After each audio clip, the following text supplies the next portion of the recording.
Bon dia a tothom. Estem encantades de tornar a Barcelona. Viviu una ciutat molt bonica, and that's it.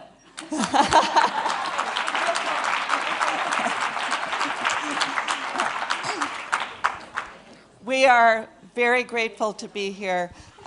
We love your city, and we love the people in the city, and the schools that we've met, the people that we've met are just fantastic.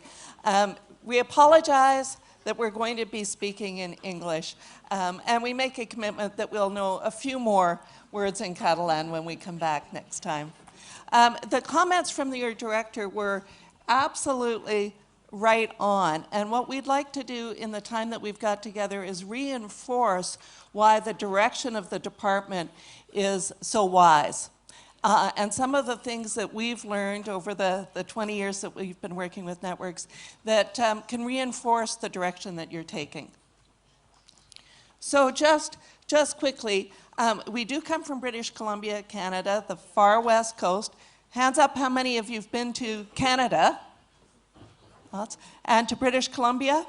Okay, great. And our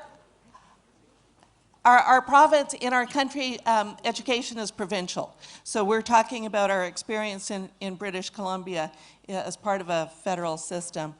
And we work, live, and play on the traditional territory of the Musqueam, Tsleil-Waututh, and Squamish people. And that's a very important part of our tradition, is to acknowledge who we are and where we're from. The context is that we're about the size of Catalonia, really, in terms of population. And we have many newcomers in our population or in our schools, as well as the complexity and the beauty of having many Indigenous groups.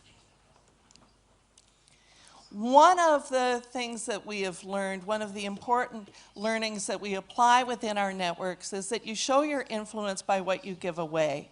And we'd really like to acknowledge the work of Begonia, who has written a beautiful article that was shared last week in Morocco and is going to be published in an international journal this spring. And her generosity in sharing her images, her metaphors, and the quality of her work is influencing not just schools in Catalonia and in Barcelona, but schools now in many, many parts of the world. And so one of our things is that we bring gifts to give away as well. So, hola. Oh, let's hola, Linda.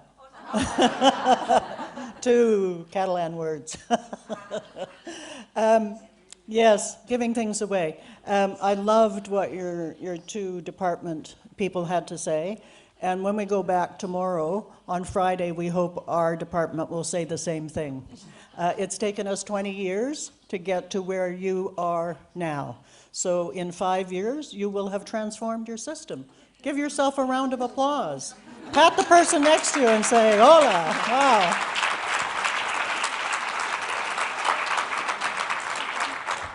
This present is slightly used. I've been reading it, and it has my name in it in pencil. But when I heard your plan about the facilitation, this is Helen Timperley's latest book. It's just published. It's a fantastic book on facilitation. It says, leading powerful professional learning, responding to complexity with adaptive expertise. That's where you're at. I'm going to pass it probably to Begonia, who will erase my name, take the clipping out of it, and you will use it for goodness. And the other thing I wish I still had, I gave it to some Moroccans, but we do have the handout that goes with the brand new decision-making playbook. And every single one of you, I think, will use. We saw in a school yesterday, teaching for thinking that was state-of-the-art in the world. And those young people are already making decisions about gender fairness and how to be together in the world. But this book will give every young person in Catalan and every teacher, and all of these things are free on our website, will give them the tools to make smart decisions. And if there was ever a time in the world history that we need that, young people in the lead around the environment, it's now. So just pass that around. You can see the handout that goes with it. And then we brought some classic playbooks, some post of our work with an equity project, and the funniest and most alive person in our province. Her name is Shelley Moore. You can see her on the website. She's a storyteller, and she talks about how important it is to aim for the outside pins when you bowl. Aim for the kids who are the toughest to reach, and you will reach them all. And that is a very funny and exciting book, and all of her videos are online too. Oh, and then, Judy, you might want to talk about the Sure. famous wand. And everywhere we travel, we bring a magic wand. And just to say where this came from, just hit it again, Linda. It makes such a lovely sound. Well, you have to find the right material. And So- it doesn't ring if you're uptight, and you can ring it at both ends. That's nicer. Yeah. We were in a school a few years ago, a small school in a rural part of our province, and the teachers were working together to take a look at samples of student writing. And one of the teachers was really struggling to find the pattern. And Linda, who has a strong background in literacy, was able to sit beside her, and within about a 10-minute conversation, the pattern was clear and the teacher knew what her next step was. And she was so grateful, her name was Jane, that she went down to her classroom and she brought back a wand and she gave it to Linda. We have since bought thousands of these and give them away everywhere we go. We're supporting the retirement of a childcare worker from California who's now living on the beach in Costa Rica, making musical wands out of coat hangers. But they represent to us the fact that this work is simply too hard to do alone. We need to work together. We need to work together as teachers and principals within schools. We need to work together across schools. And increasingly, we need to work across countries and nations. So we have 2 to give away. So at the end of the session, some of you will walk out with a little bit of magic. So just a little bit of background. We've been working, as Marta said, with a network of schools for the last 20 years. And we are reaching a lot of students and a lot of people in our province. And it has been kind of slow, steady work. But there's some evidence that it's making a difference, including, as Linda said on Friday, we're now part of a provincial initiative around school improvement that's involving the whole province. What we knew when we started the network, we knew some things 20 years ago, and we've learned some things since then. We knew it needed to be principals and teachers working together. And we really knew that it needed to be leadership by contribution, not by role. We knew it needed to be invitational, that in our context, if people were told what to do, they resisted. If they were invited, they became committed. We knew it needed to be inquiry-based, that we needed to come at the improvement work through curiosity. We knew that having simple, reliable structures really helped, so it wasn't too complicated. We knew that it needed to be public, that we needed to share our work at the end of a cycle. And in our context, we knew it was really important to acknowledge the contribution of schools. So at the end of every year where schools participate in the network, we've been able to send them a small grant just to say thank you. And that grant is about 250 euros. It may allow them to go out for lunch, but it's important as a way of saying thank you. So that's what we knew when we started this work. So where we are now is that we have networks based on these principles operating in many places around the world. And the key is that it's all voluntary and it's invitational and it follows the same principles. So what we've learned, and this is going to frame the comments that we're going to make between now and 1 o'clock, is the importance of these things, of having a shared purpose, of curiosity, of using a shared framework, of listening to learners, and teamwork and perseverance. So those are the points that we're going to try to make today. How does that sound to you? Are you fascinated? Are you honest? Oh, good. Well, I see some nods, so that's a good thing. Well, you probably know at least one of these people. This is a slide from Morocco, and Begonia is listening intently to a young woman who's from Brazil. And Margaret Wheatley is one of our favorite thinkers, and she always says, you know, change doesn't happen from the top, it doesn't really happen from the bottom. It happens when two people turn to each other who kind of like each other and are interested, have good eye contact and listening skills like this, and say, I've got an idea, what if Barcelona cooperated with a foundation in Brazil? Yes? That's really how things happen. David Istance, who some of you know from the OECD innovation work, he says, I'm not sure I love the word, but he says it's not the macro and it's not the micro, it's the meso. We just call that the center. The center is where teachers and learners and families and networks are working together. That seems to be the place that can create the kind of movement that actually helps thousands of kids instead of just some. Does that make sense to you? I mean, it's a new concept, really, in the literature. One of the Spanish-speaking people who work with Michael Fullan said he used his fist to show that we used to be always working in hierarchies, people at the top telling people below them what to do, teachers with kids, principals with teachers, systems.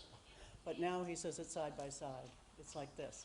And we very much in our province believe that that's the way we move things forward.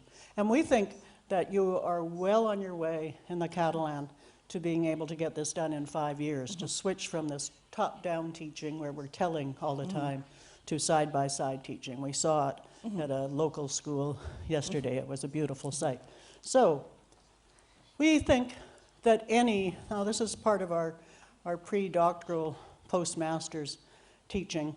We really believe this. When we do our university teaching, there are classroom teachers in our group of 32 that we see a week from now. There are superintendents, there are directors, there are people from the ministry, there are people who have roles, but we don't let them talk about their roles until about the 3rd or 4th session. We make them come to parties and sip wine and eat good food. We have this kind of content, but we believe this is something that really matters. To us, a system leader is any person who is in the learning system, the learning organization, who really cares about quality and equity combined. They have to be together. It can't be one over the other. All of the kids have to have a chance, and it has to be high quality, and that's why your work on assessment for learning, I see there's people in the audience who love that assessment for learning work, because we know how to lift kids if we make the learning progressions good. And look, learning by contribution, not role. So this wonderful Catalan dancing. This is a metaphor that we've learned from you. So we'll just...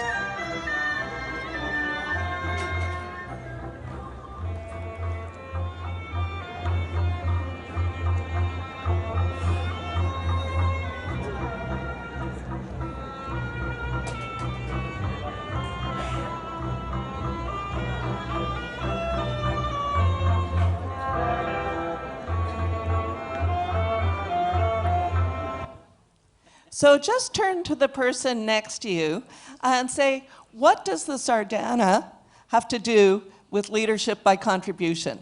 And when you hear the magic chime, that's just a signal to stop talking. 1 minute. Talk to the person next to you.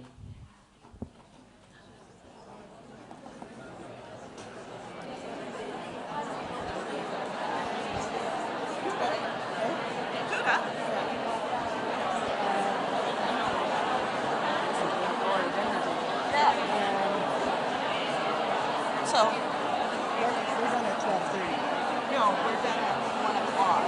What's the question? It's from 1 to 1:30. Sure. You might, well, why don't you double check with the phone, but that's what she said yesterday.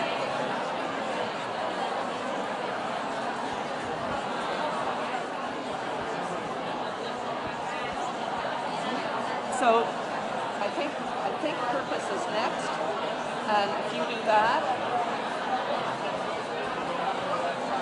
I think we're good.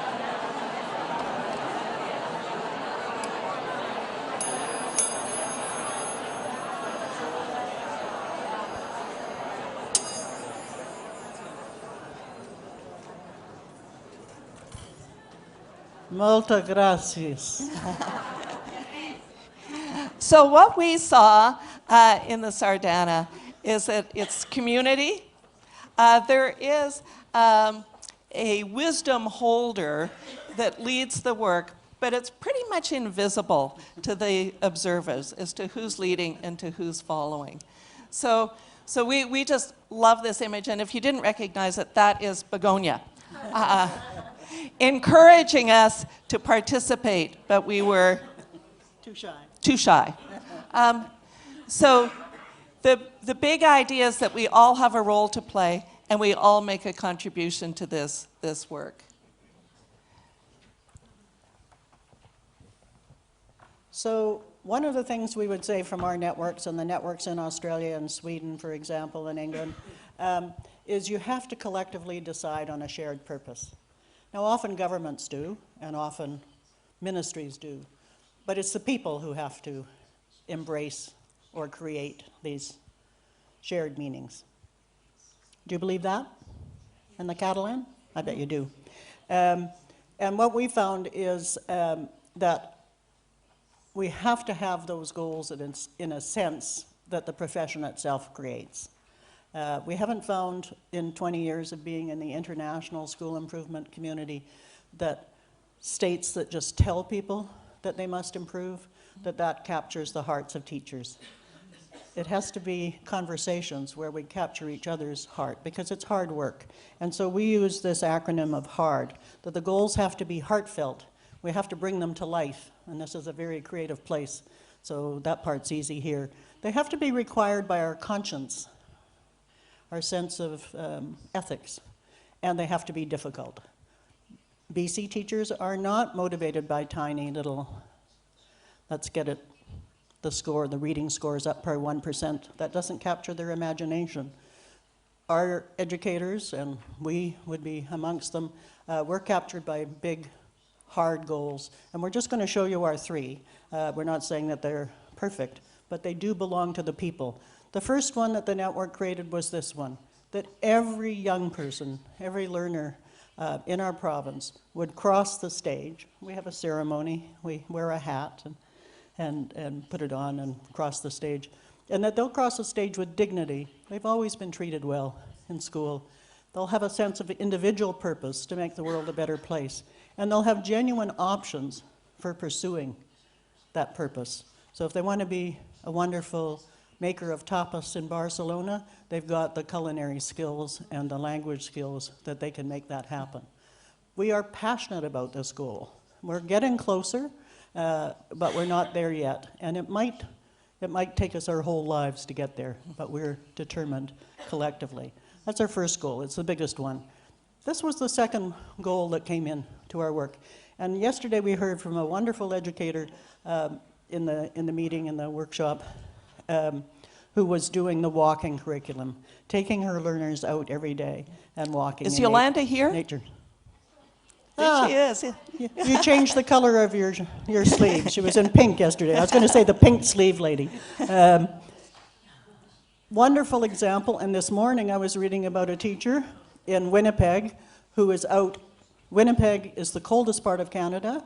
Right now in Edmonton and Winnipeg, it's minus 50 degrees. Minus 50 degrees. 5-0. 5-0. Minus 50 degrees. And we're going to be in Winnipeg next week. That teacher last year took her kids out every day, 184 days out of 185. So that's the beginning of being a powerful nature school, and those learners learned to be curious. So we want every learner, including every teacher who goes to retire, every teacher to be more curious than when he or she started, and every young person to be more curious than when they were 3, 4, 5, when they started school, to graduate with that sense of really wanting to learn more. Does that make sense to you? Yeah. I mean, I think that's a goal that we can all embrace, and that's why inquiry-based teaching and the Transformation Lab is so important. And then this is our big equity goal. If you've been to Australia or Hawaii or New Zealand or Canada, you will know that the Indigenous people were colonized by the people who looked like us, who came to steal their land. And that created a very bad period of history in our country that we are now trying to reconcile and restore justice. And part of it was the education system who took the language, the culture, the spirituality away, and the art. And now schools, as educators, we passionately believe that every learner in our province, adult and child, needs to gain an understanding of and respect for Indigenous world views. And so part of that, language is very important to you, language is very important to Indigenous people, and we are trying to learn every month a word or two in an Indigenous language that's on the territory that we do our work. So that's, in some ways it's unique, but I think cultures can substitute your own equity goal. In some countries, it's the refugee population. In England, it's probably the poor, particularly the poor families that have been on welfare for many years, and particularly the boys within that are a big equity concern. We think you have to have a goal that focuses on that, because that's where you get the heart for the work. Does that make sense to you? So our encouragement then is that as you move into your networks and move into conversations in schools, that you start with the conversation of why. Like, why are we doing this work and why does it matter? We can leap into activities. We want to move to action, but we want to be really clear on what the purpose is. So that's number one, what we've learned. An encouraging thing for us is that these goals emerged from conversations in schools, and they're now being reflected in our provincial policies. So we can, as schools, influence government. These tackling issues of equity and inclusion and creating fairer societies, these are complex problems. If we knew the answers to them, we'd already be solving those problems. But we don't. And this is from Helen Timperley, and she says that those complex problems, the ones that we don't know the answers to, require adaptive expertise, new expertise, not the routine things that we learned in our teacher education programs, but expertise that we need to develop as a profession. And the only way those are developed is through collaborative inquiry. And we have seen, we really believe this, and that's why for us, the focus on the spiral of inquiry and collaborative inquiry is absolutely key if we're going to meet those big purposes. Our next big point is that the mindset that we bring as educators and the mindsets that we create and support and develop in young people are absolutely critical. And so we've been really influenced by the work of Carol Dweck. She's a psychologist from Stanford University, and her whole career has been dedicated to understanding how we can create the belief in young people that through their effort and with strategies and support, they can do better. She was influenced by her experience in 5th grade, and she starts her book with the story of her teacher, Mrs. Wilson, who sat the class by order of their IQ scores. That would be a traumatic thing to do. Anyway, the impact on her was that she stopped taking risks. And so we need to take a look at the labels, the way we talk to kids, and how we create this belief in them. And how within schools, as the educators in the schools, we believe that we can get better. If we work together, if we have support, and if we apply the right strategies. So the language that we use really tells families, tells children, we tell each other what we believe and what we value. And this is the image from a book called The Flight of the Hummingbird, which Begonia likes. We think that she actually reflects the hummingbird. And the hummingbird is a great story of growth mindset. So it is a story of a single bird, the hummingbird, in the midst of a terrible forest fire. So think about Australia right now. And all of the animals are running away from the fire. What the hummingbird is doing is taking a drop of water at a time in her beak and flying out to the fire and dropping it.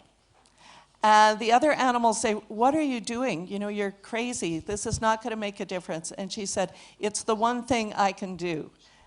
So we think that the belief that through our efforts we can actually make a difference is something that we need to reinforce. So this is just a poster from one of the classrooms that we've been recently, and it's that making it really visible that the language that we use with our children helps reinforce their commitment to growth rather than seeing themselves as I'm good at this or I'm bad at this. Does that make sense? Okay. And we will, of course, because we've learned from our Indigenous population that everything you have you should give away. So that's why we try to bring gifts to give away, and the slides will all become part of your repertoire. We want to learn with you, and however, I love putting my camera in the air and taking a picture of things right away. I don't like waiting until it gets done some other way. This is the learning pit. Has anybody used this idea in their classrooms in this setting? Very popular in Sweden. It's James Nottingham. He's an English student of Carol Dweck's, and he's created this idea of how learning takes place. That when you're first trying to learn Catalan, no, it's not as easy as it sounds when people are speaking it. And you know, you're sort of confused because you remember a little bit of, in our case, a little bit of French, a little bit of Italian, a little bit of Spanish, and then, oh, I'm stuck, what do I do? And then you have a glass of wine and one of your tapas bars, and you try saying thank you to the waiter, and they smile and sort of give you a round of applause, and then you feel good. And then you get a bit of coaching from Begonia, a tape, and you listen to Judy saying it over and over as she tries to master it. And then when you get up, you see that the other side is higher than the pit at this side. You've got that sense of, hey, I did it. And that feels fantastic. Does that make sense to you as a metaphor? This is also very popular in Australian classrooms. And I think it is kind of how learning works. If you're trying something difficult, and you do need help, support, and strategies to get up that other side. But when you do, you feel terrific. So if you think about the let's work together and the person leaning down to provide a hand, that's what your facilitators are going to be doing for you throughout this work. So we need to go through that place of confusion and uncertainty, and then through conversation and support, we can get there. And Judy, maybe hot seat questioning at what time? Yeah. At 1. So okay. At 1 o'clock, we're going to stop, and then we'll take questions. So we want you to be thinking now about the questions that would be most helpful to you. We want to give a But Judy, just before the example, I think because we do have time, right? And we believe in dialogue, and we love to hear you talking to each other.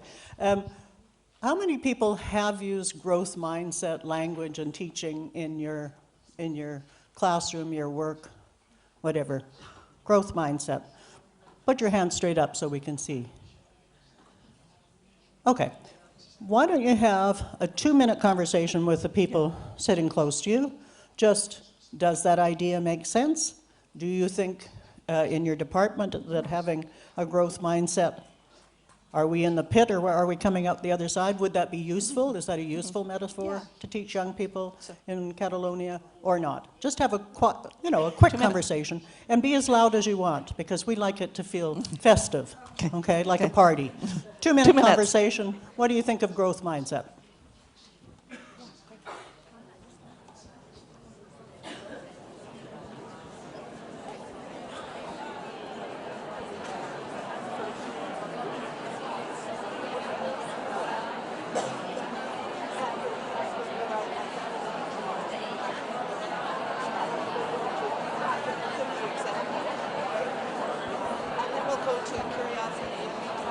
curiosity.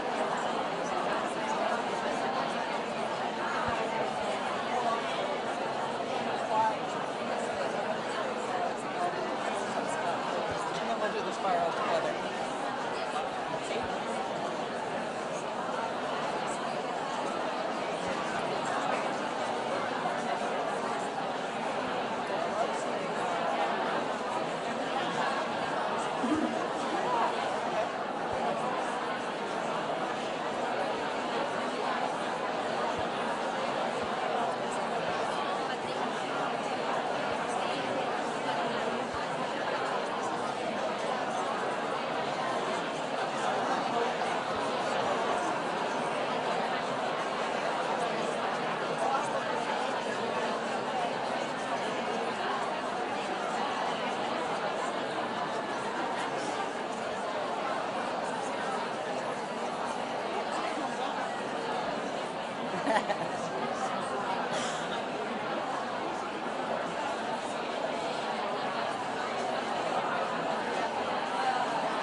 All right.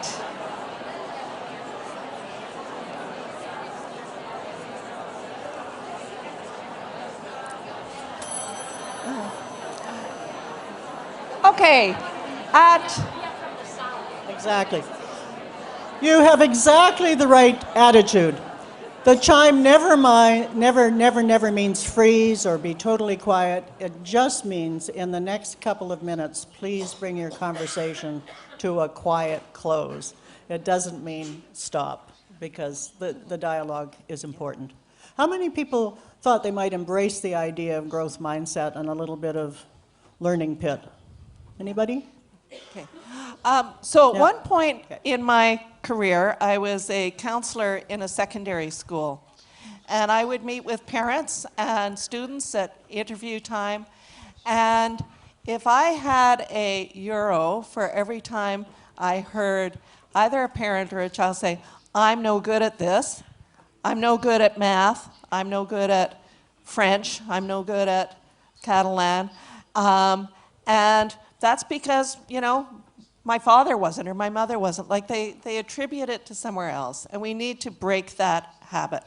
So the growth mindset is around interrupting those patterns of saying, "I'm no good," and switching to, "I can get better." Now, one of our favorite examples is from a school in British Columbia. When we say BC, that's just a short form of British Columbia.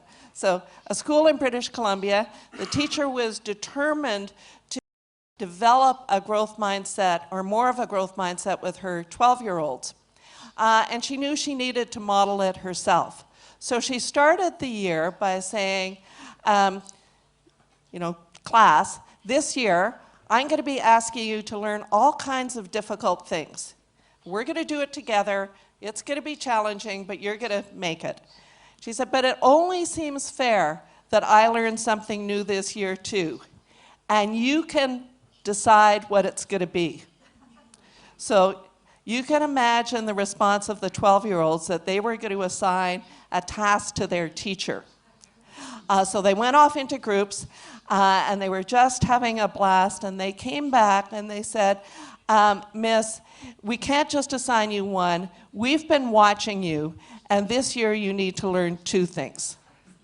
And they said, "We noticed that when you go to the gym, when you go to physical education, that you are not an active participant. So this year, you're going to learn to do a cartwheel." Do you know what cartwheel, how that translates? Okay. "You're going to learn to do a cartwheel.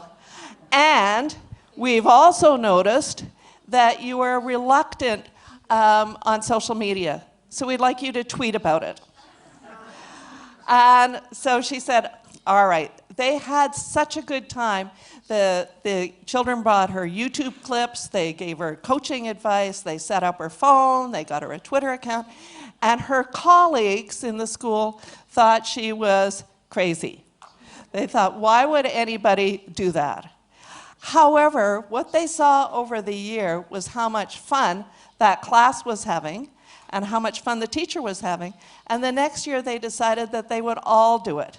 But they made it a bit easier. They said at the beginning of the year, boys and girls, this year I'm interested in learning one of three new things. I'm interested in learning Spanish, I'm interested in learning to play the trumpet, I'm interested in learning to cross-country ski. And you can pick which one it is. And they voted, and each month at an assembly, the teachers demonstrated their new learning. It was never perfect, but they all got better. That pattern of sharing the learning between the teachers and the young people is changing the way schools are working in our province. So it's not only saying the words, it's doing the actions. So growth mindset, taking some risks, being open about our learning, not worrying about it being perfect, knowing we're going to go into the learning pit as we work through improving our schools is a natural, important part of this work. So can you see that that's an example of working more like that? More like that, less like, we're all in here learning together. We now have many principals in British Columbia who are learning to play the ukulele. That seems to be a very popular choice. And each month they come out and play a few bad chords. But by the end of the year they can, sing Blue Hawaii, kind of like Elvis, to their school. And people have some fun with it, which we know play is an important part of learning. So we really encourage you. I know there's some Knowledge Forum people in the room. The playfulness that we can bring to our schools is a really important part of learning too. I don't know if anybody has listened to Susan Engel. You can Google her name and find her. She's probably the best researcher in North America, the only one really we've been able to find, that have asked this question: how do teachers actually build curiosity? Because apparently on surveys we say it matters to us, but actually sometimes as teachers we're confused about how to go about building our own curiosity and the curiosity of young people.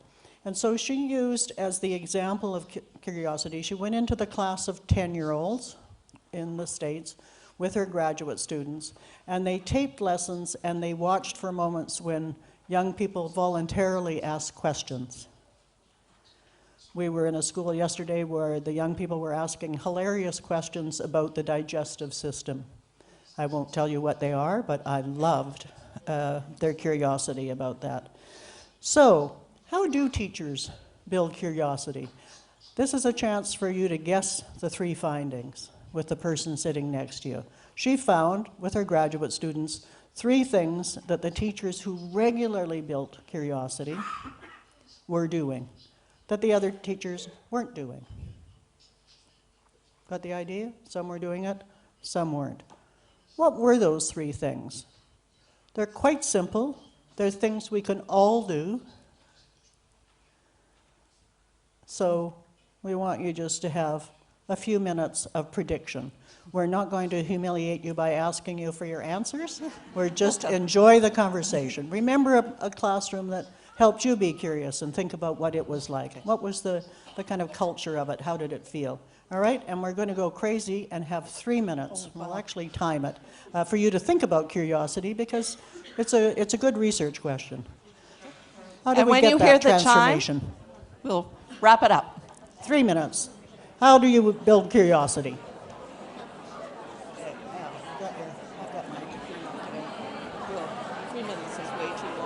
No, it's not.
All right, fellow researchers.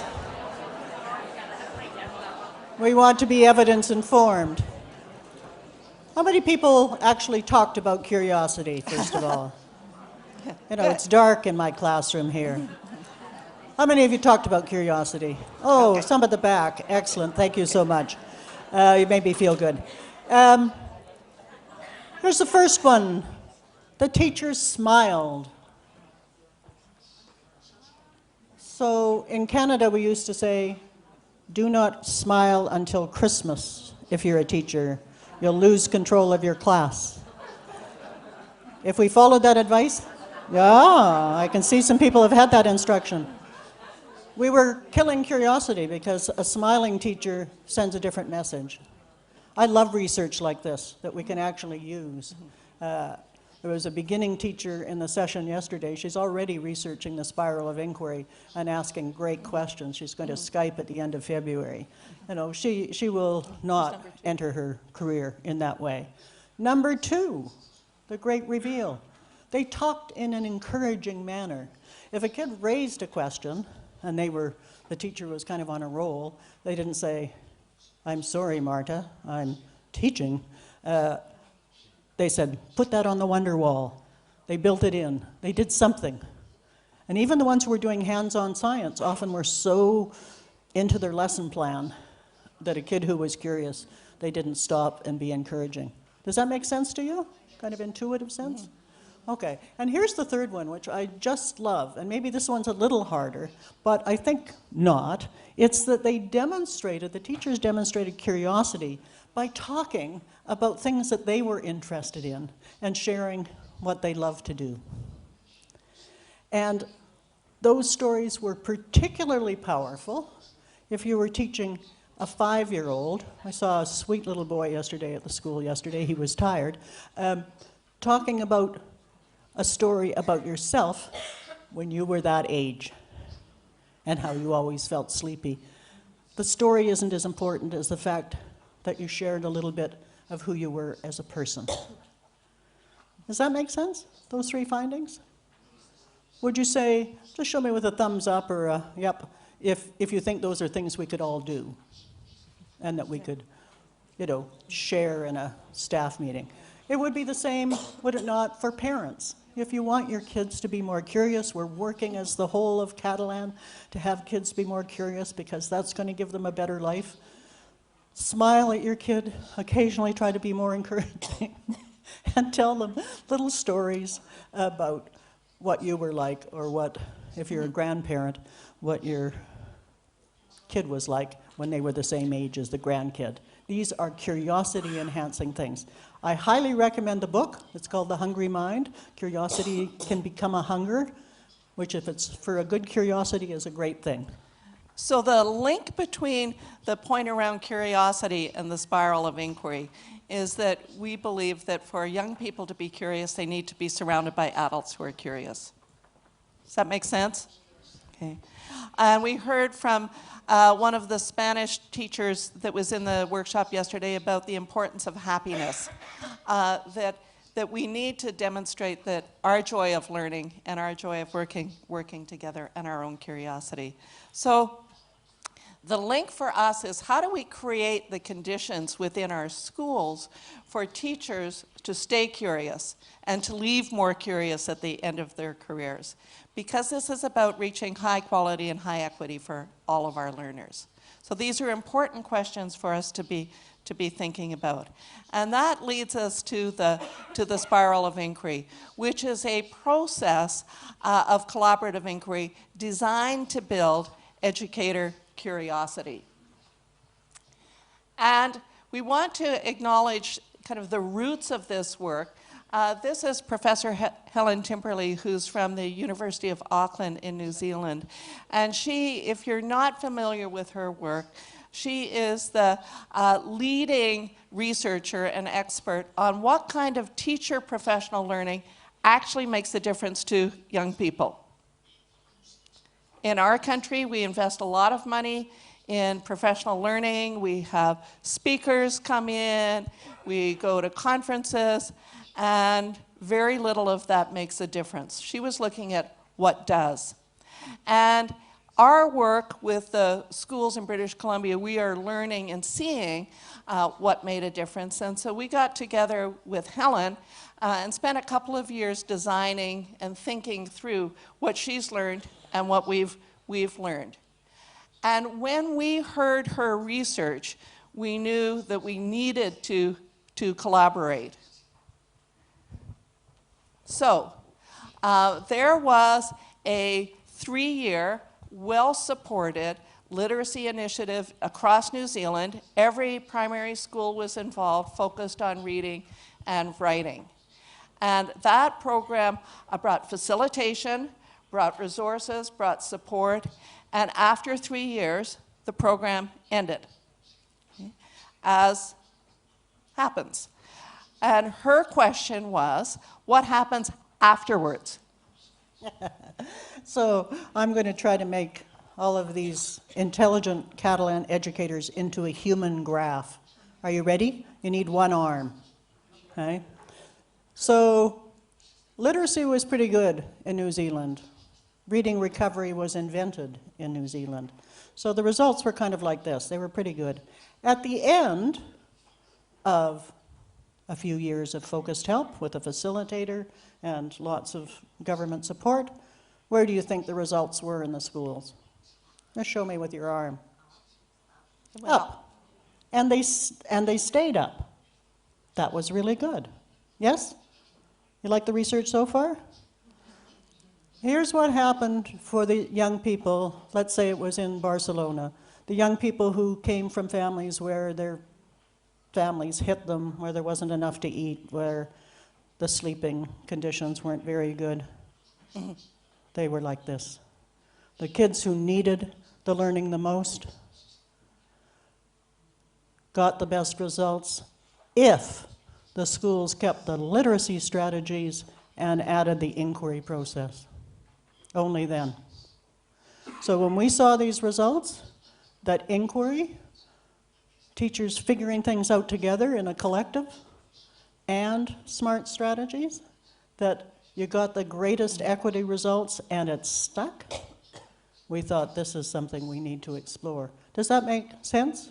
Can you just do it with your arm just so that you get that little kinesthetic? Try not to poke the person next to you, but let's see if we can do it cooperatively. Okay? The results were pretty good. They went up and it stuck. But for the kids who needed it most, which are Maori and Pacifica kids and kids in poor communities, they went way up. All right. Why don't we give those New Zealand teachers a round of applause, because they started to inquire. They will feel the vibrations. Yeah. And then just a little bit of evidence from British Columbia. This was some data that came out a couple of years ago, and it was done by a pretty middle-of-the-road think tank, the Conference Board of Canada, taking a look at how Canada and how our provinces did compared to similar systems in the world. So if you look, Japan, Finland, and then there's British Columbia. In Canada, we are the highest performing system. And these are the measures that they were looking at. The first was in reading and writing, that we have the least number of students who are struggling and the highest number of students at the highest level. We were very satisfied when we heard from one of our leading researchers, Michael Fullan. Is that name familiar to some of you? Yeah. Michael Fullan sent us a text, and he said, that is a network effect. And that was a real acknowledgement, because he works in Ontario and we're from British Columbia. So this was important to us. And then this is the other part, that we have the greatest number of 25-year-olds across OECD countries, not just in Canada, but across OECD countries, with at least 2 years of post-secondary education. That could be chef training, pipe fitting, hairdressing, first year at the University of Barcelona. That 2 years is a major predictor of long-term life satisfaction and health outcomes. So we're sharing this not to say, oh, aren't we wonderful? We're sharing this to say, we've got the evidence base to say you're on solid ground by taking on this work, and you're part of an international group. So there was another important study done 3 years ago by a researcher from Australia, taking a look at what does professional learning look like in high-performing systems. And these were the systems that they looked at. And you think about Shanghai, Hong Kong, and Singapore, they're very different cultures from the Catalan, very different from Canada. We have much more in common with you than we do with Hong Kong, Singapore, or Shanghai. Well, what they found was that there were elements across these 4 very different systems that were consistent.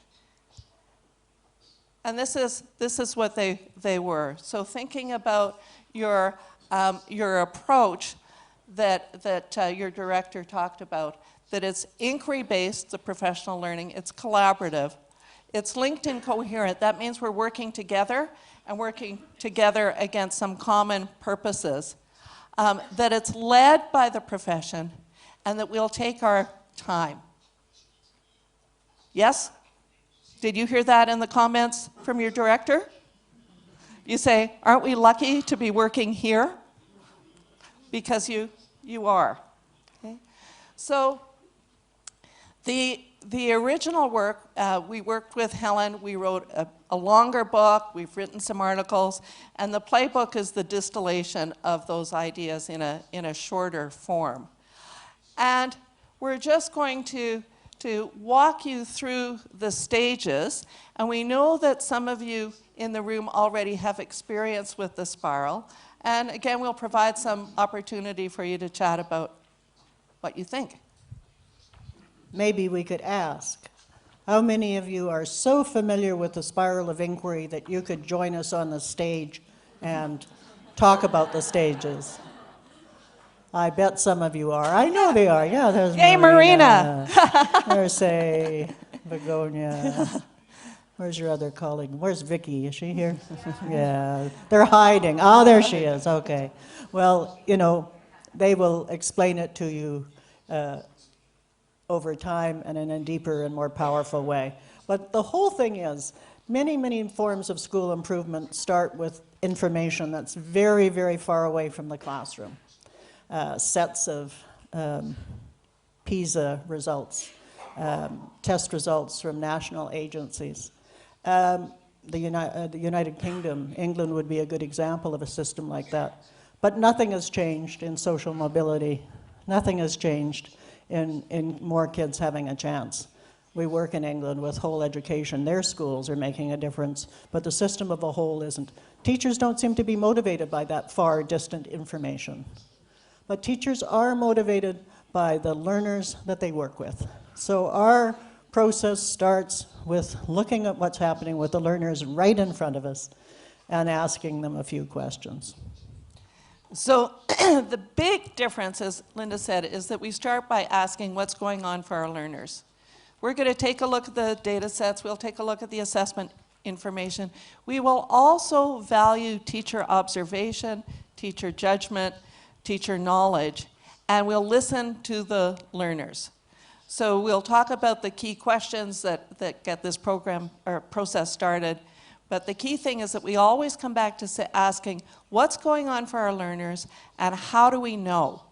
Because we have sat in on all kinds of meetings where teachers talk about the students, principals talk about the students, but it's just their opinion. And we need to be more curious than that by really checking it out.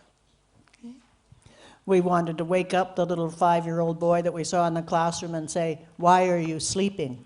We were quite tired at that time of day. We thought we might join him, but we thought it would be too mean to wake him up. But, you know, we were curious. It was interesting. It was highly engaging artwork that was going on.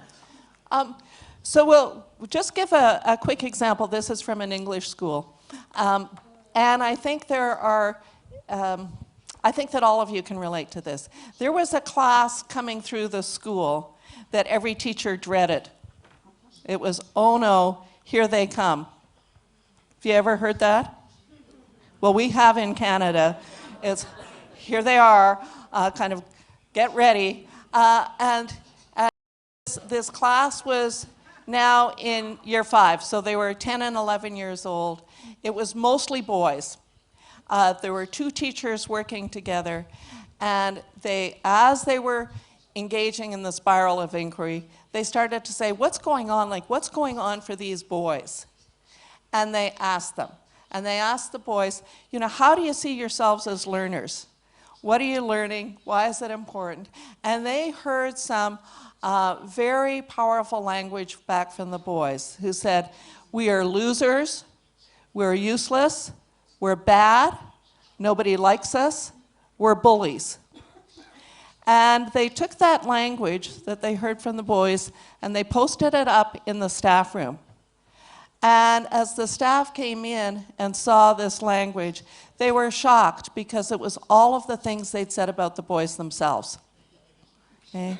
And so they decided that their focus needed to be changing the experiences of the boys. Okay? So their focus became really clear that if they focused on this group of boys and changed their experiences, they hoped they would see an impact. So the second stage of the spiral is to design and to decide what is it that you're going to work on together. And what is it that's going to give you the biggest impact for your learners? And we have hundreds of examples, but we'll just stick with this one as we illustrate it. Yeah, and for those of you who have had a bit of experience with the spiral, for 10 years, we asked schools to develop an inquiry question. But in Helen Timperley's research in New Zealand, it made no difference whether people took a focus or phrased it as a question. And sometimes the question took so long and got in the way of intelligent action. So we apologize for that decade where we weren't as helpful as we could have been. So simply taking a focus, let's look at those boys and let's see if we can bring their learning to life, was enough animation and enough focus that they could move. Does that make sense to you? Because that was, you could save 10 years if you follow the research. Rewind. So they got their focus that was changing the experience of the boys. Then they went back and they scanned again. And they asked the boys what would help them in their learning. And they said they wanted to do more with their hands, they wanted to be outside, they wanted to do something useful, and they wanted to be of help. So then they were learning more about this group of boys.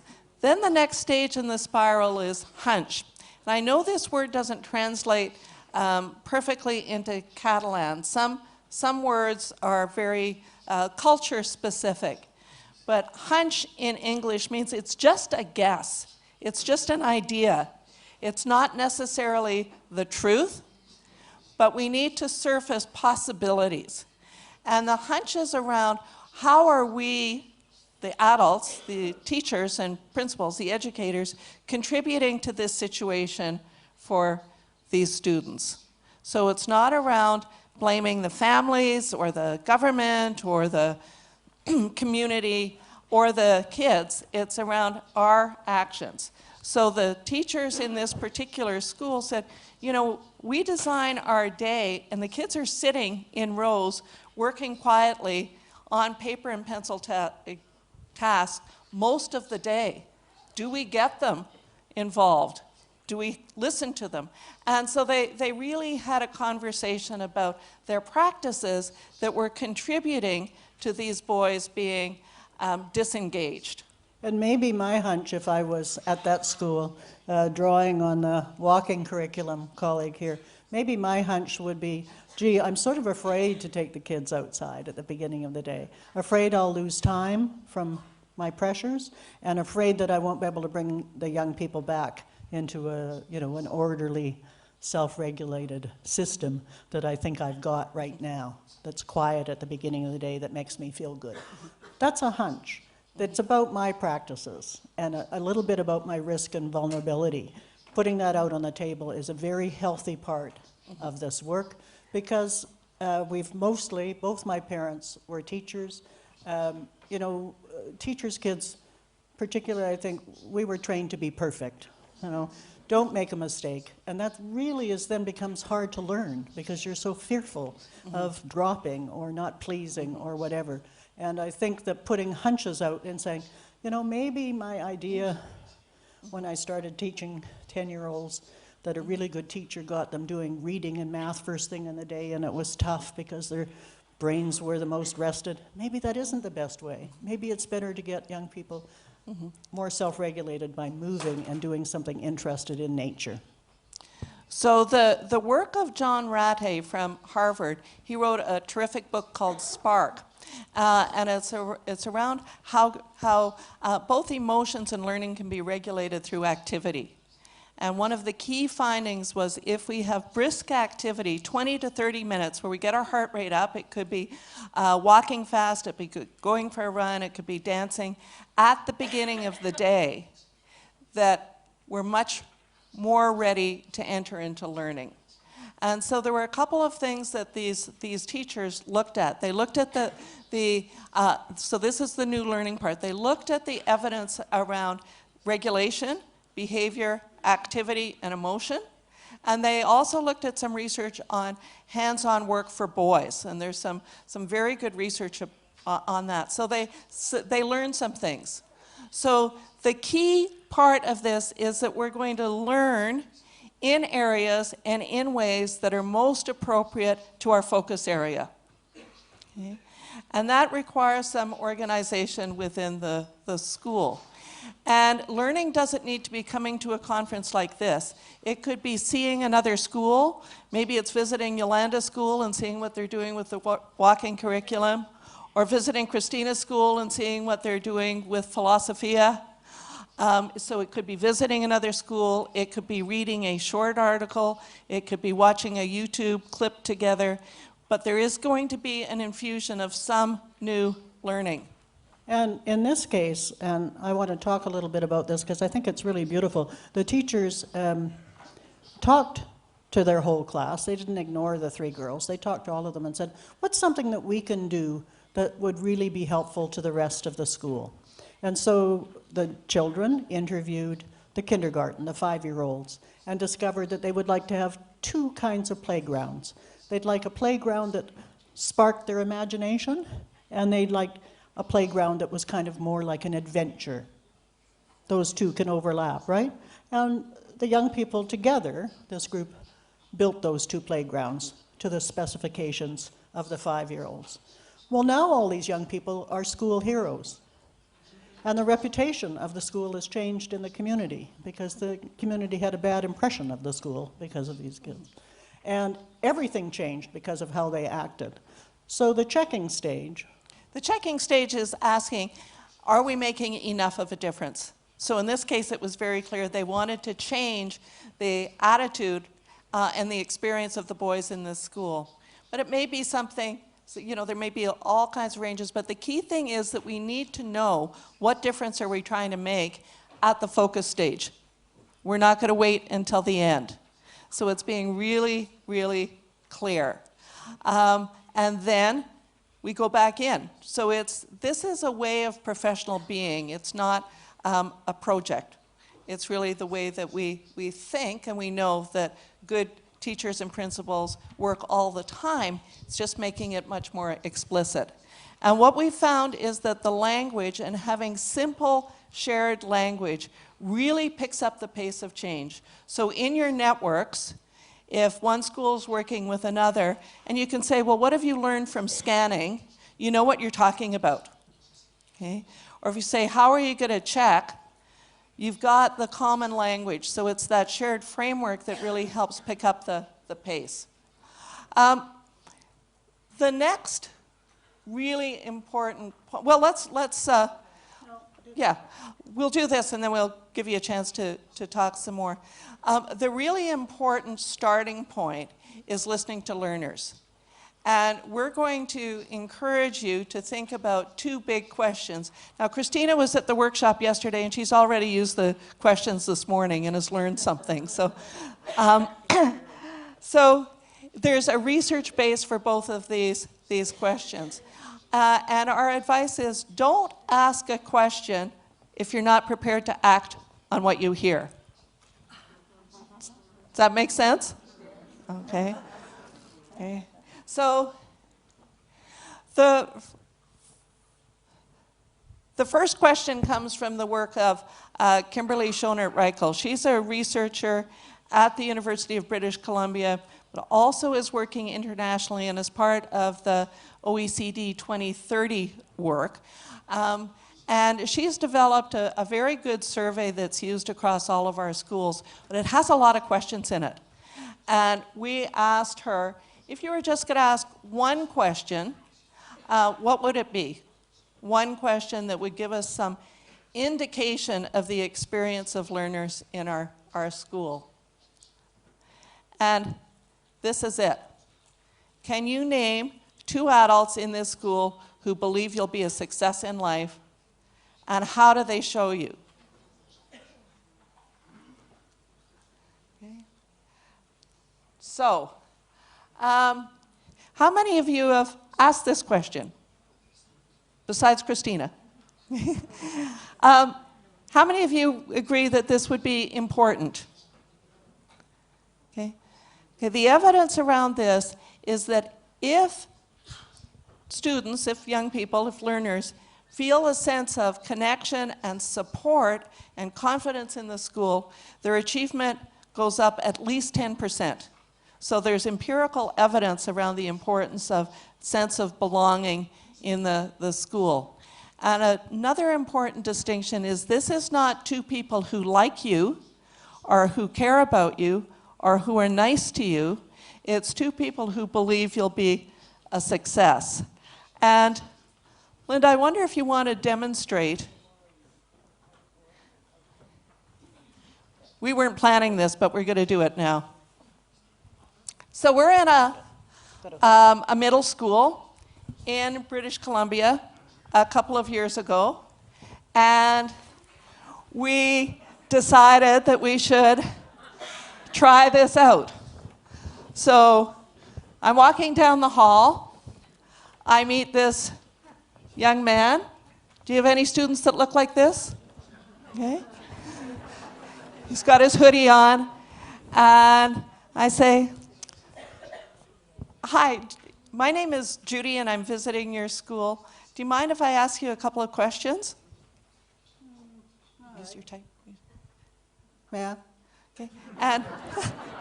And can you tell me your name? Jason. Okay, Jason, great. So we're just really curious. In this school, are there a couple of adults that really believe in you, that kind of have your back?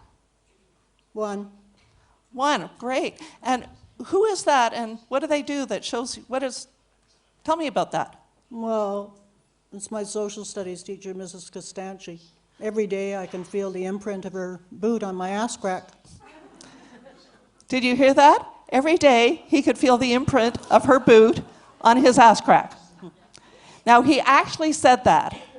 But we probed a little bit further, and we found out that Jason was struggling in school, but he wanted to be a long-distance truck driver, and to do that, you had to have grade 12, and his teacher was determined to get him there, including phoning him, texting him every morning, and checking in with him at the end of the day to make sure that he knew what he needed to do. He interpreted that as her kicking him in the butt, but that's the kind of response that we've heard over and over. It's the teachers that push, that encourage, that are there for, not the ones that say, there, dear, it'll be fine, but rather, we're going to do this together. Just to be clear, we don't kick our students in Canada, just to be clear. In Sweden, we were talking about BC all the time. They were working in Swedish. The second day, we saw a group of teachers coming in like this. We said, what are they doing? They said, oh, we're learning how to bring Jesus down to the ground. They thought BC meant before Christ. So sometimes there are these little, mistakes. Okay, so it's a metaphor. Our goal in the network is that every school, 100% of the students will be able to name 2 adults. Okay. And we often get the question, can young children answer this question? And our evidence is that they can. Sometimes it's using pictures because they may not know the names of the staff. We're going to introduce this in a way early on so that they know that the adults are there for them. Yeah, and if we go back to that school with the grade, you know, the 10-year-olds, or Judy and I also taught secondary, grade 10s are 16-year-olds, usually are very fine people by that stage. 15-year-olds is slightly different. Having young people be the people who ask the questions, you know, having a little bit of explanation about being a good person, what success in life might mean. You know, like the hummingbird, we consider that a good bird, and if that was a person, that's a good person. Having those kinds of conversations, and then, but getting the evidence, because we cannot afford, as we can see in our democracies, we cannot afford to have young people in school who don't have a sense of belonging. We need to know the ones who don't feel that, and we need to act. Would you agree with that? Like, it's too dangerous to have people who don't feel that they belong in the cultures that we're trying to build. And we can't just take it for granted. So we have to pay attention and do a few things. So when we ask this question, and if we hear a child say, nobody, then we're going to move to immediate action. We're not going to go through a whole spiral of inquiry. We're going to go right from asking that question to action.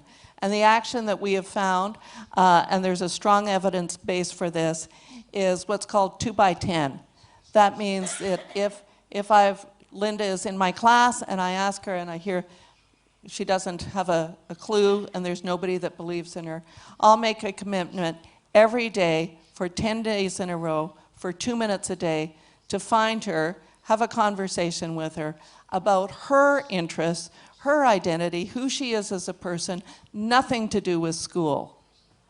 And there's evidence from a very important study in secondary schools in Ontario that showed that when they did this, when they used this systematically, that about 90% of those kids who were disengaged were more on track than they were at the beginning.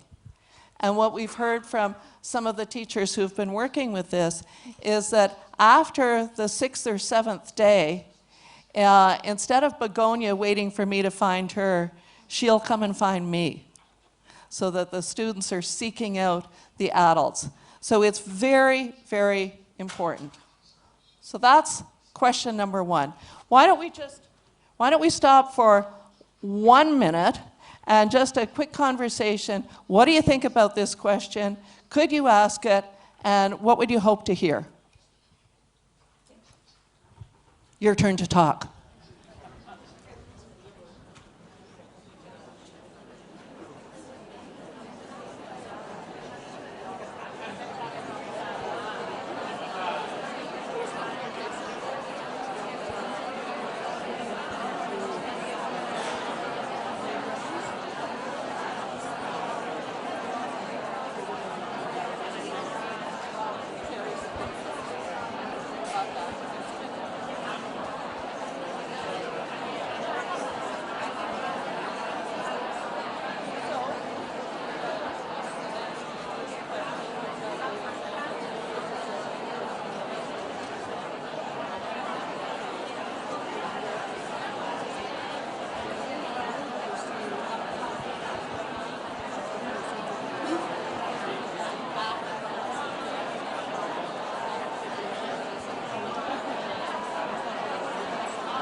I'll bang it. Okay.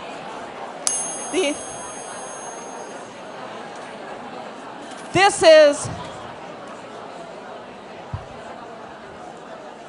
is the next of the 2 key questions. From big national surveys of students at age 15 in Canada, the response has been pretty much consistent that kids are academically engaged in their school. They're doing school work. They're socially engaged. That means they like going to school for the most part. But intellectual engagement, it drops, and it's about 50%. So 50% of the young people in our country say that they find their learning meaningful, relevant, and important. And that is a major challenge.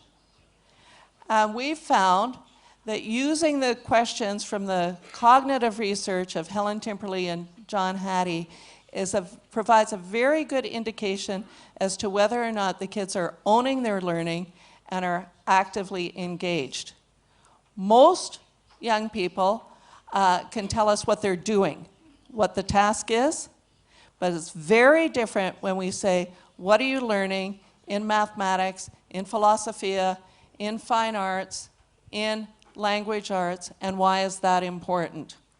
And we want young people to be able to provide full, rich answers to that question.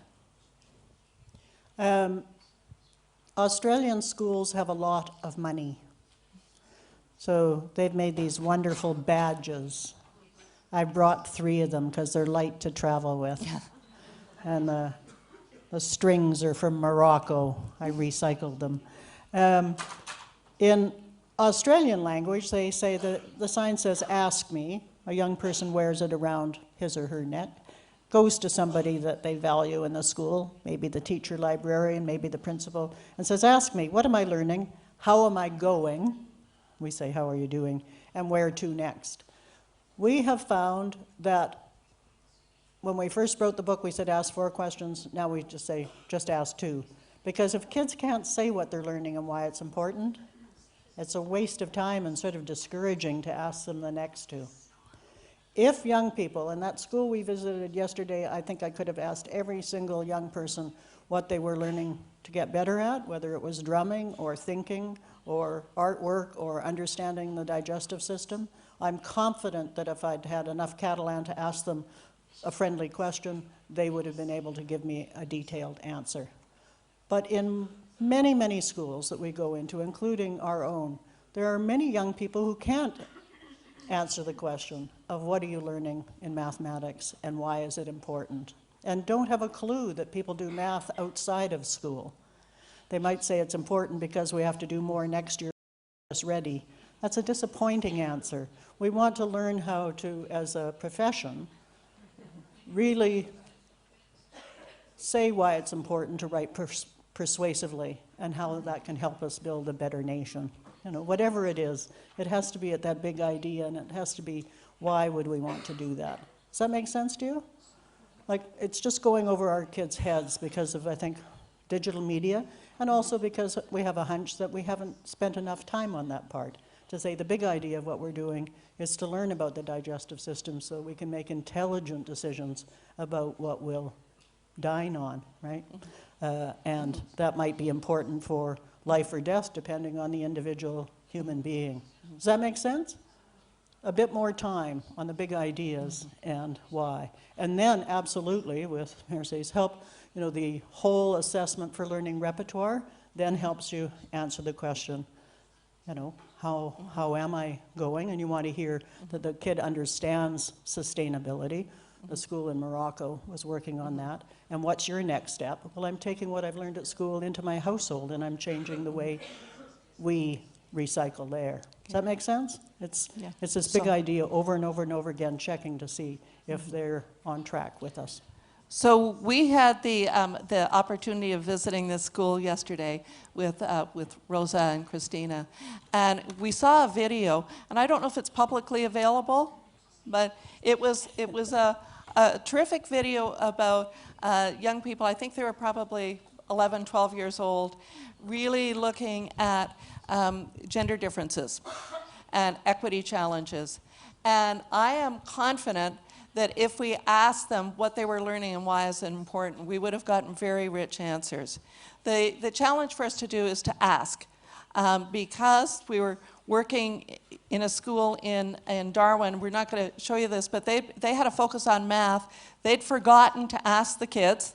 When they went back, they found out that all of their effort, and the students still didn't have a clue why what they were learning in mathematics was important. So now their focus is on understanding and relevance in mathematics, not just the mechanical part of mathematics. Does that make some sense? Okay, so we really want you to think about asking this question. Linda was in a school, we both had a chance to visit schools in Marrakesh last week, and this was a school that had a focus on sustainability. And again, you know, real confidence that the students understood why it was important, but we won't know unless we ask. Also, if you look at the picture of the girl on the right, they also, at around grade 5 or grade 6, 10 or 11, they changed their emphasis from learning the language to speaking the language with passion. And so our guides, where you can see, she cares about sustainability. They had a big conference 2 years ago in Morocco, and they've really taken it to heart in the school. 1,200 environmental scientists. They were just totally enthused about this, and we were blown away. And apparently, they learned what they were doing from the Toronto School Board, who has an eco program that I found online. I thought, well, isn't this cool? We're working together across countries to try to have the earth not heat up so much that it becomes not a place to live. So the last point we want to make before we give you an opportunity to pose some tricky questions is the notion of the importance of networks and perseverance. We have found in our work, initially in British Columbia, but now in many, many places, that in every school there is some terrific practice taking place. And what we do not do very well is learn from those practices. And so part of our work has been dedicated to finding those people who really care the most about quality and equity, and give them a space where they can learn from each other and deepen and extend their work. So we have persevered with this. We encourage you to persevere. We have worked with over the last 20 years, we've had multiple government changes. We've gone from left to right to mixed up center. But it's the networks and the goodwill of people working together that has allowed us to sustain it. And, again, we just love the image of the human Castells and how we have to work together, and how many times they practiced. And how many times they must have fallen down, and how many bruises they must have to create this. I just like to make a comment too, and this is a shout out to the department. You know what? The people at the base, building that base that's stable, that's together, that's side by side, not above and below, and then the teachers who scamper up to the top with some agility and fragility, counting on the fact that the system of the performance will hold them up. Our guides, Begonia Marina, said that they certainly wouldn't let their children run up there. It's terrifying to watch, and change can be scary. So I think the fact that you've got such a well-organized progression building on the networks that you've already created, to us that's very encouraging. And when it all works, it's a beautiful thing. And I particularly like the community where they didn't do it as a competition. They just did it as, you know what, this is our spirit of working together and taking a risk and building something beautiful. I think that's the spirit that we want to build our networks in. So we loved that day when we got to experience that Catalan magic. We are learning a lot from you, the Sardana and the castle, just as metaphors.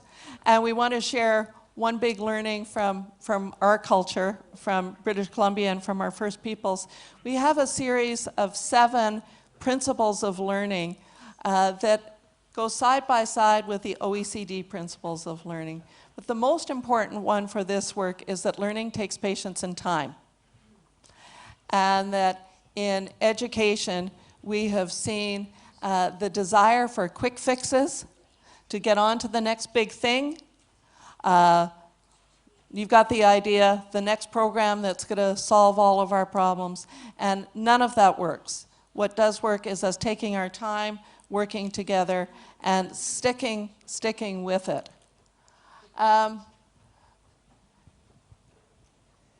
So we love this image. We love the work of Joan Miro. And what you're doing just matters so much that you are going to keep at it.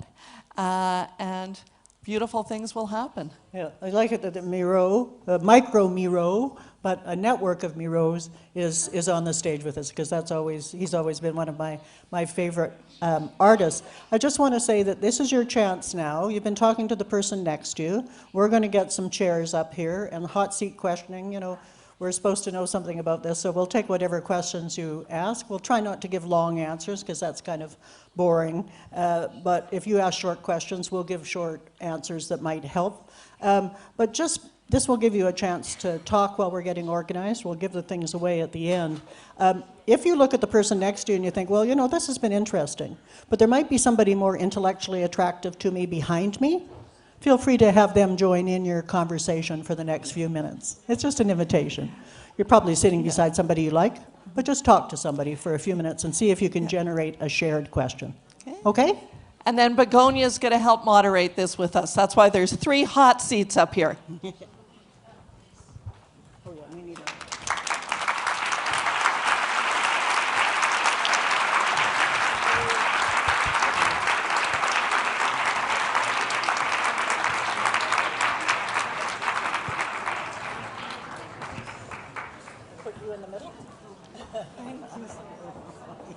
Okay.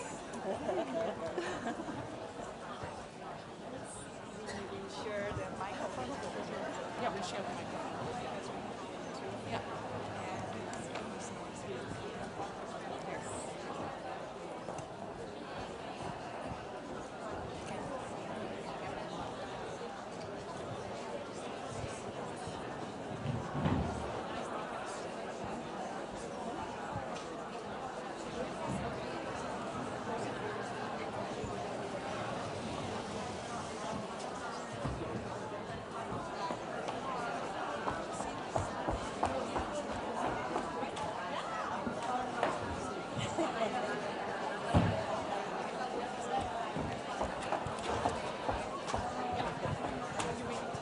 No, I don't.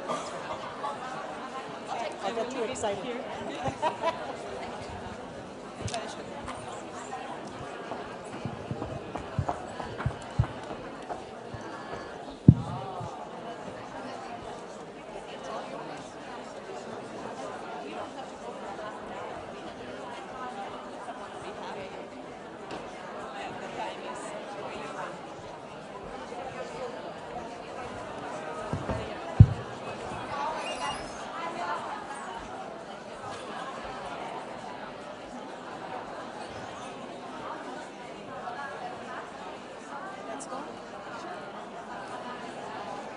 Moltes gràcies a tots per ser aquí. Is it on? Yes. I want to thank you for your curiosity. Gràcies per la vostra curiositat, per ser aquí, per compartir aquesta energia.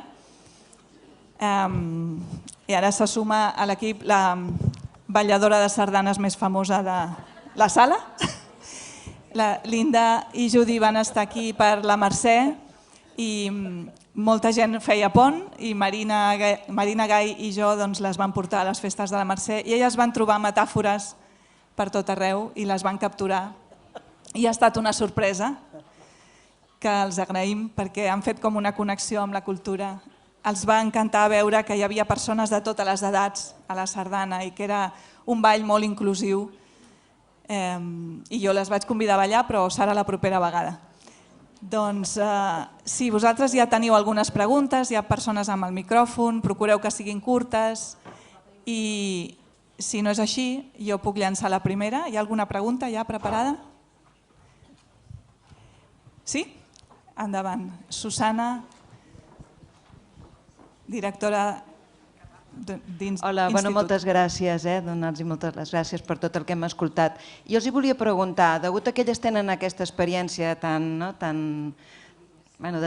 anat a tants països i haver vist tants projectes educatius de país, quina és la diferència més gran que elles veuen amb el de Catalunya? O sigui, segons la seva experiència i veient el nostre, com nosaltres tenim el sistema educatiu i a partir del que hem vist en altres llocs, inclús per on creuen elles que hauríem de començar per fer aquesta transformació?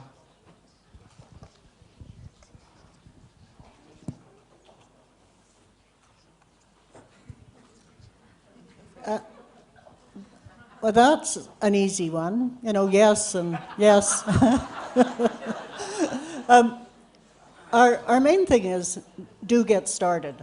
And we would say, I'm going to do the different second. I'd say get started by asking young people the questions. We found that genuinely transformative, no matter where we've been. Because for some reason, we've left learners out of our systems by asking them directly. Sometimes we have, councils and things in secondary, but actually asking every kid changes teachers and principals forever. I think, you may think this is a strange answer, but I think in some ways, we didn't talk about the fact that the spiral is in use in Kenya, in the largest refugee camp in Kenya, in Dadaab. And there, secondary age students are being trained as teachers by the university in Kenya and by our university as a team.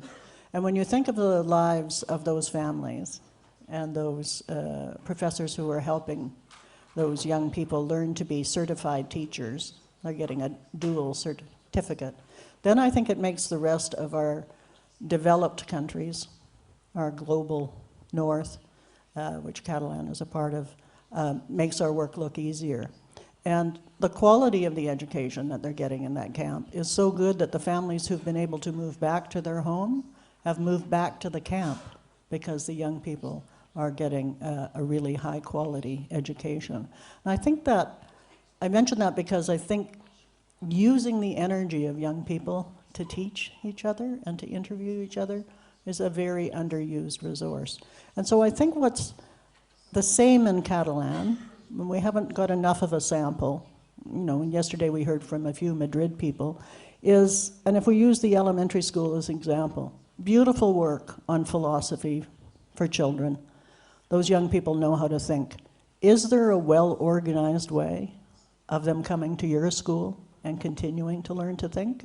Or are people here saying, well, you're in high school now, we do it the way we've usually done it?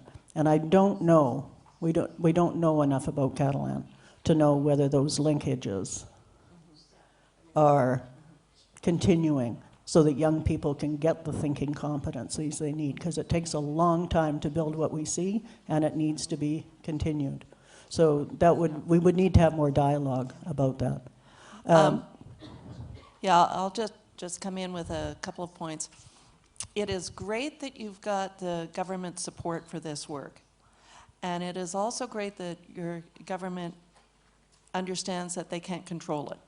And I say that because we've worked in some places where it has become, networks have been mandated and schools have been forced into networks that maybe not suit them.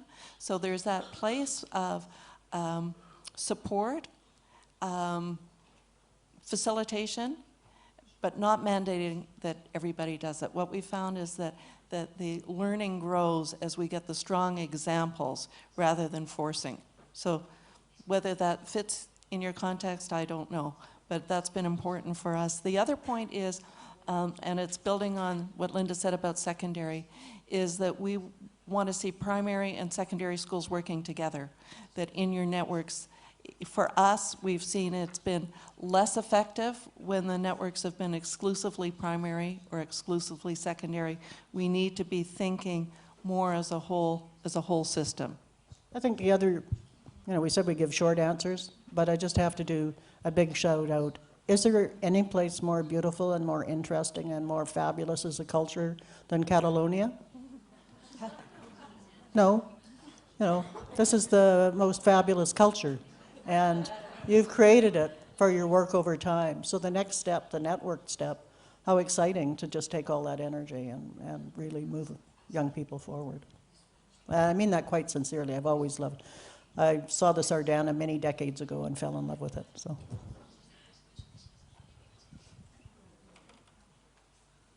Linda Kaiser i Judy Halbert han escrit aquest llibre, Leadership Mindsets. Aquí hi ha la veu de molts directors i directores, també de professors, d'equips de professors, i es parla molt en aquest llibre de formal leaders and informal leaders. Els líders, no sé com traduir-ho, formals o informals, i voldria preguntar què fa que en una escola tots els educadors es converteixin en informal leaders. Qui té aquesta clau o aquesta responsabilitat perquè això passi?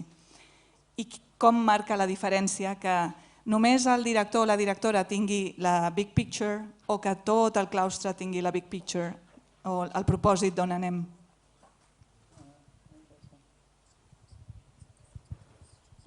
This is a really interesting question, Begonia. I think that the keys are, Judy and I have both been principals. As principals, we need to learn to take a small step back, it's a Sardana step, and allow the person in the circle who's ready, and every school has those 2 or 3 or 4 teachers. Sometimes it's the school secretary. Leadership comes from many places, to let their leadership blossom. And that means that we call them the informal teacher leaders. They need a chance to express who they are because they're ready to do that. And so if you are too controlling as a principal and you feel that you have all of the big picture, you're probably not as good at cultivating curiosity. And you need to open up some space for those teacher leaders to say, I want to bring this to the learning party. I'm thinking about this. Michael Fullan has a new book called Nuance. It's a very good book, and it shows some principals who are able to do that.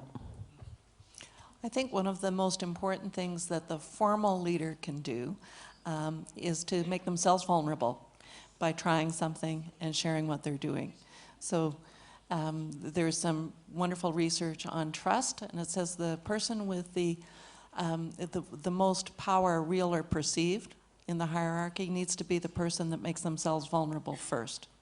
So if we link it back to the spiral, it would be the formal leader asking some questions, the formal leader raising some hunches, the formal leader being curious about what's going on.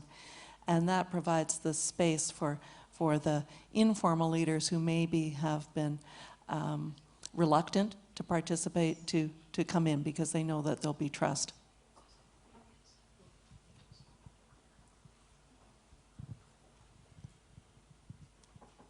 Yolanda has another question.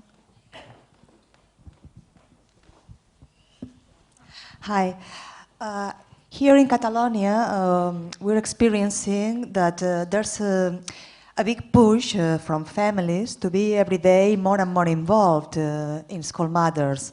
And we would like to know in which point of the spiral should we involve them, in the scanning or in developing hunches? What would you suggest? Oh, that's also a great question, and thank you for that. The research on curiosity, the stance towards families has to be the same. We have to smile at them, we have to look interested, and we have to share personal stories. My doctorate was in how can you get families and staffs working together and what makes the biggest difference. And I think, again, if you have those confident teachers, showing the videotapes of what you're doing, involving them in the scanning, involving them before you choose the focus. Say, we think it's really important to work on being powerful writers, and we also think it's really important to work on sustainability. Dear parent, ask the kids to ask them, so there's not a lot of pieces of paper, but use the kids as a survey and say, which of those two would be most important to you? What do you think? You know, just, we're making this decision. We want to hear what you have to say. And then the strongest strategy for parent involvement that our school tried every single one was to actually invite families in, even if it's like a grandparent or an aunt that comes, to watch 10 minutes of the learning. All they have to do is be a witness, and then give them really good coffee, tea, too early in the day to give them wine, but you get the feeling, you know, to share a little food together, a little tapas and a little beverage. And they are amazed because they don't see school, they only hear what's going on. Oh, and one last thing, every day, at the end of every day for 5 minutes, train your kids to answer the question, what went well for you today, Yolanda? So that when Yolanda goes home and parents say, how was school? She remembers that she really loved the sustainability lesson. That's it, Mike. Yeah. And I think that there are some very simple things that schools can do, or that we've seen schools do. One is sharing. So one of our school districts, to all of the families, these are the 2 key questions. We're asking these questions regularly. This is why we're asking them. And feel free to ask your children at home. It created an expectation that was really important. The second is one of the schools, when we've got big ideas that we want to impart, let's say growth mindset, one of the most effective ways that we've seen is when parents come to pick up their children at the end of the day, like we saw yesterday, there were all kinds of parents out there to pick up their kids. Ask them to come 5 minutes early, occasionally have a session in the classroom where the older kids are providing babysitting for the younger kids, and teach them 1 or 2 things that they can follow up on home. And every Friday, some schools send out texts saying, this is the question that we'd like to ask you to ask your children over the weekend. So we're creating that culture of curiosity throughout. And in the scanning, absolutely, one of our schools involved parents, teachers, and older students in interviewing the younger children, and then getting together and having a conversation about what they heard and why it mattered. So you're on to a very important aspect, Yolanda, and I think it's how to engage parents so that they're actually focused on supporting the learning of their children rather than getting involved so that they feel that they can run the school. One other thing, a couple of growth mindset examples. Some schools in British Columbia have had very good success reading little bits of growth mindset in a book club with their families by using that. The kindergarten teacher was in the lead. She did we're using growth mindset. And then one principal in England, they were doing growth mindset. She had grown up, it was a very tough community. And every Friday she sent home electronically to every parent, we're working on the growth mindset. Your children need to believe that they can learn. And over the weekend, I want you all to practice saying yet, because we're teaching, I can't do that yet at school, and we need your help. And in that way, she was helping all the families learn a growth mindset without it being, pages and pages of reading for them. I thought that was very sophisticated and kind.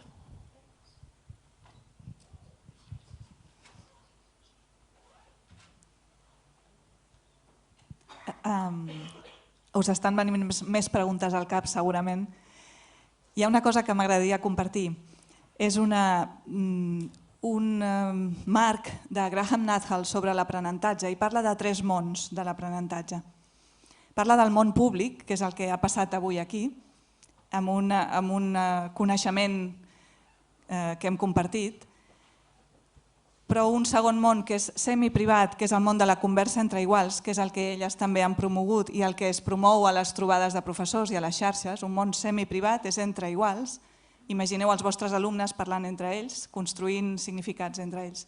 I un tercer món, que diu Graham Nuthall, que és el món de la veu interior, el món privat de la veu interior. El que continuarà quan marxarem i el que us continuarà parlant del que heu sentit aquí avui. I el primer és el que ens porta al engagement, a la motivació, a sumar totes aquestes energies, estar aquí junts avui, que ens ha fet molta il·lusió trobar-nos, saludar-nos i retrobar-nos. El segon, ens ajuda a construir el coneixement amb els altres, a dir què significa per tu aquesta paraula, què significa per mi, i acordar si parlem el mateix idioma i usem les mateixes paraules si signifiquen el mateix. I el tercer és el que ens mou a l'acció. Ens parlem a nosaltres mateixos, ens donem ordres i ens movem cap a una direcció. I jo estava escoltant la conferència pensant que ens movem cap a la mateixa direcció, però que necessitem que cadascú sigui qui es doni ordres a ell mateix. És a dir, que la manera sostenible de fer això i de que sigui per tothom és que cadascú sigui aquest líder informal, compromès amb els seus alumnes i que sap el que és bo pels seus alumnes, ho comparteixi amb els companys i tots anem cap al mateix lloc. No és una pregunta, és un comentari, perquè aquest silenci vostre no vol dir que no tingueu preguntes, tots som mestres, sabem què vol dir el silenci i hem de deixar que hi hagi silenci, perquè en el silenci hi ha elaboració també. I segur que ara apareixen més preguntes. I si no, jo puc continuar explicant-vos el que vam aprendre a Vancouver. Curiosament hi ha un districte, There's one. Després us explico això. Podríeu afegir més accions concretes que poguessin fer l'aula per aconseguir fer un canvi de mentalitat, aquest que esteu comentant? Com la conversa que heu dit sistematitzada.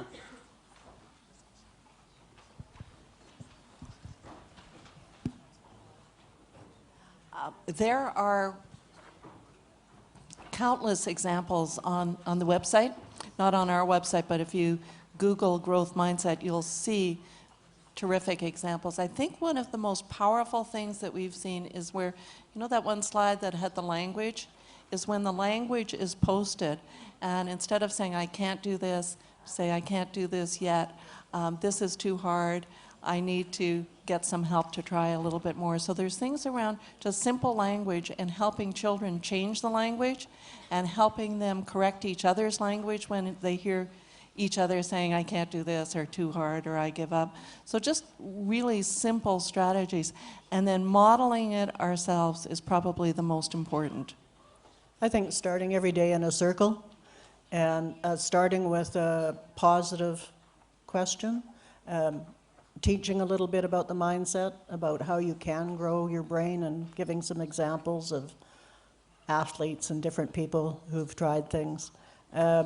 Talking about a time when you thought you couldn't and that you did, and then just having young people quickly go around and identify something that they're going to try that day, that they're going to try to bring a growth mindset to.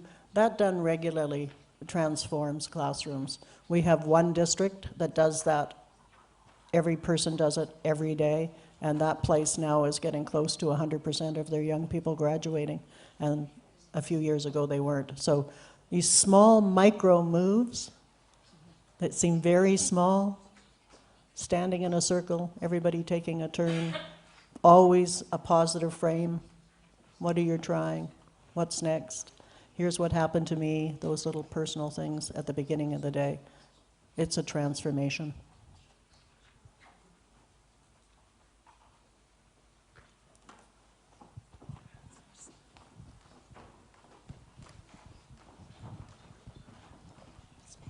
Hola.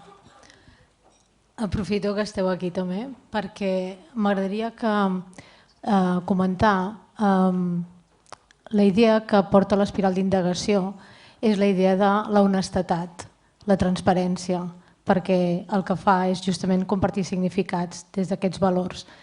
I això suposa també, crec que heu parlat de l'èxit de l'alumne, és finalment que la indagació que es fa mirant les necessitats de l'alumne és perquè el mateix alumne acabi podent parlar d'allò que aprèn. M'agradaria que parléssiu de la relació entre l'espiral d'indagació i el fet d'ajudar-nos a comprendre el que representa l'avaluació formativa, formadora. És a dir, que l'alumne sigui capaç de parlar dels objectius, dels criteris d'avaluació a partir d'aquest ús de l'espiral d'indagació a través de la vostra experiència. Gràcies. I want to pick up, Marcia, on the idea of honesty and transparency. you know, we're in the public system in British Columbia, and that's where usually the non-rich families are. So we are very proud to be public educators. We define ourselves that way. That's our identity. One of the public schools that was in the network the first year, they set a writing goal. They wanted to get very good at writing. And they were using new learning progressions in writing.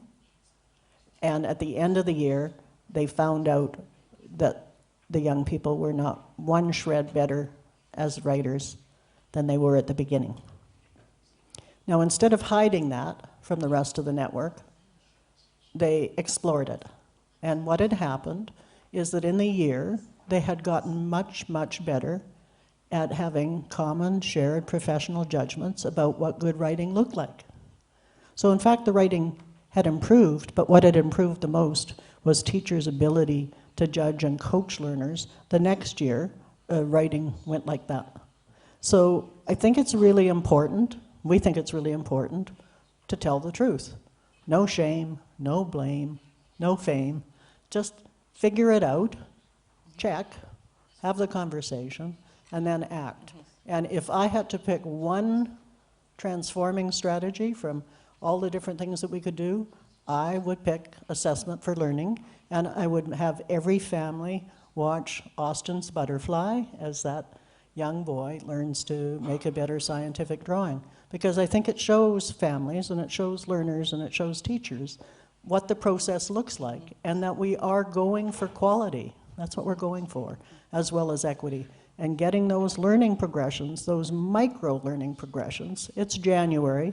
The whole world is making big resolutions that they won't do, but making those small moves, micro moves, towards something stronger is a power that we haven't used to its full extent.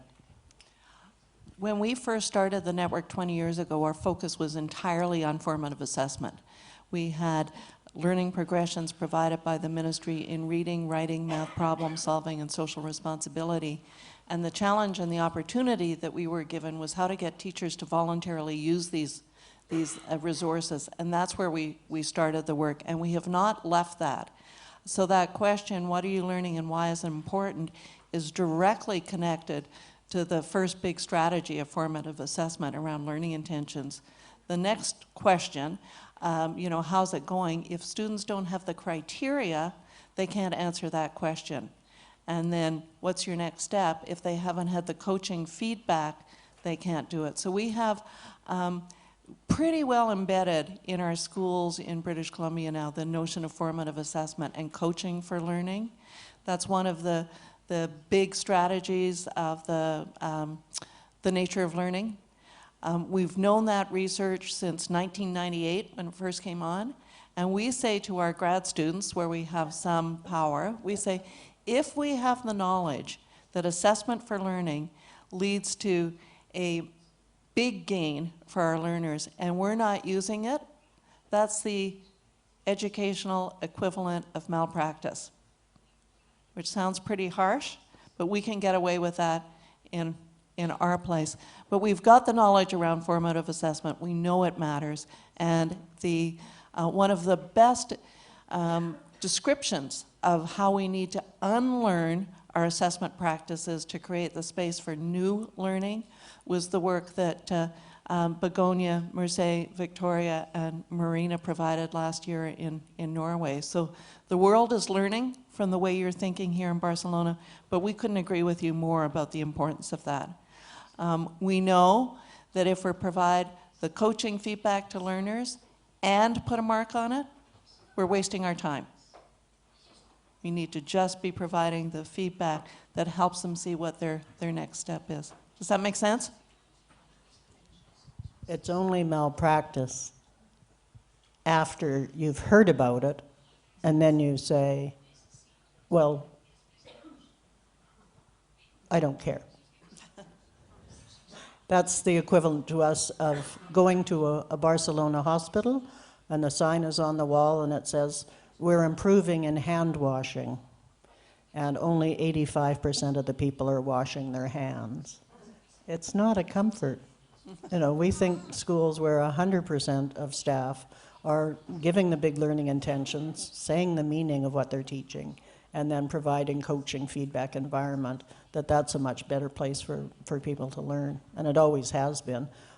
But those of us who are very experienced, I was an English teacher. When I started my career, I went home every weekend and I spent 20 hours marking essays. And when I learned the assessment for learning repertoire, I was a much happier and better teacher. So I think we model all of the assessment for learning strategies when we teach our graduate students, and they enjoy them, and so then they do them too.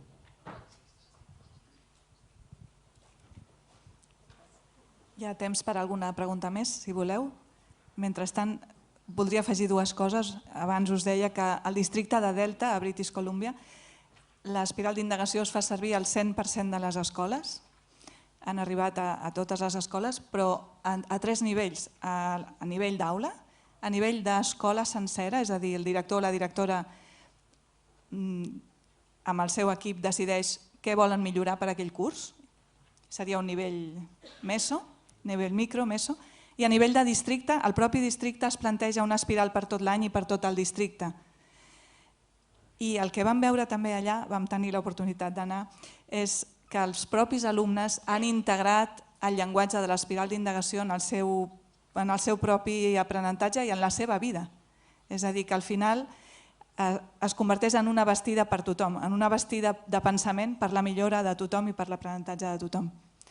I l'altra cosa que no volia deixar de dir, en pantalla ha sortit contínuament la web de les Networks of Inquiry and Indigenous Education i hi ha una pestanya que diu Case Studies, on des de fa temps comparteixen els esquemes, és molt esquemàtic, els estudis de les espirals d'indagació d'allà. Hem traduït algunes al català i les hem fet servir a les xarxes i és una eina d'aprenentatge. La novetat és que hi haurà una pestanya per Catalunya, de fet ja hi és, per tant podeu compartir les vostres espirals d'indagació, els traductors tradueixen, per tant tothom les podrà llegir en l'idioma que vulgui i us convidem a compartir-les perquè tots aprenem de tots. Nosaltres hem après dels seus estudis de cas i segurament potser pengeu una espiral i algú us escriu i us diu molt interessant, nosaltres hem fet això i comencem a connectar-nos.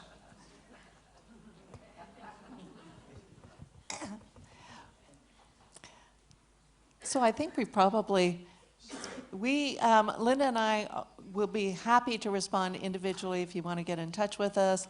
Any of our people in our networks are, it's all about sharing and learning and supporting one another. So we really appreciate, muchas gracias for you being here. And we really wish you well on your journey over the next few years. And we know we're going to learn so much from what you do. So I'd like to thank Begonia, thank the director, and thank all of you for your interest in this work.